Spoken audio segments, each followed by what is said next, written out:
In this video, we are going to learn about the modification of deep fascia of the thigh. The deep fascia is also called as the fascia lata. Okay, now let us see its modification. There are two modifications. One is iliotibial tract and the saphenous opening. First, let us see the saphenous opening.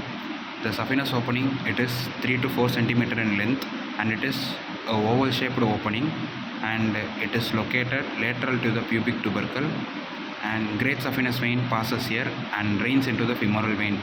The saphenous opening is one of the important area where the great saphenous vein passes this opening and it drains into the femoral vein.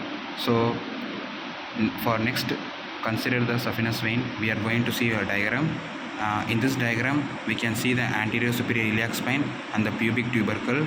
Okay, this is inguinal ligament, and this is nothing but fascia lata, and we can see in the diagram clearly the superficial striatum and the deep striatum, which is in the inner layer. The superficial striatum will be on the outer layer. So this marking point, right, this I am marking point is nothing but cribriform fascia.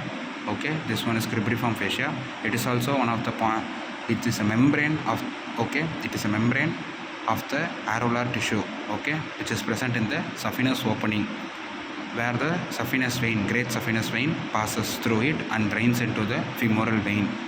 I mentioned that is it is closed by a membrane of a areolar tissue.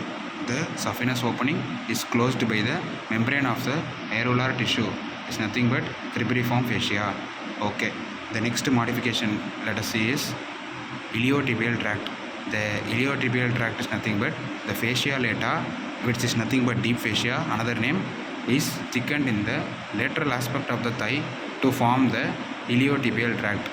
Once again, the iliotibial tract is nothing but the fascia lata is thickened in the lateral aspect of the thigh to form the iliotibial tract. The deep fascia or fascia lata is thickened in the lateral aspect of the thigh. Okay, it forms the iliotibial tract. Next point is the upper part divides into two layers, where it anchors the tensor fascia lata and receives the most of the tendon of the gluteus maximus posteriorly. So the iliotibial tract is the place where it anchors two muscles. Okay, one is tensor fascia lata muscle and gluteus maximus muscle. Okay, the gluteus maximus, the part considered is 3/4 part, and the tensor fascia lata, the part considered as 1/4 part. So 3/4 of the gluteus maximus and 1/4 of the tensor fascia lata muscle anchors are inserted into the iliotibial tract. Okay, next there are two laminas. The first lamina is superficial lamina and the second lamina is deep lamina. Okay, the superficial lamina is attached to the tubercle of the iliac crest. Okay, it is attached to the iliac crest tubercle. Okay, or attached to the tubercle of the iliac crest, the superficial lamina. Then the deep lamina is attached to the capsule of the hip joint. Okay, next inferiorly the tract is attached to the lateral condyle of the tibia, which is nothing but Gerdy's tubercle or Gerdy's tubercle.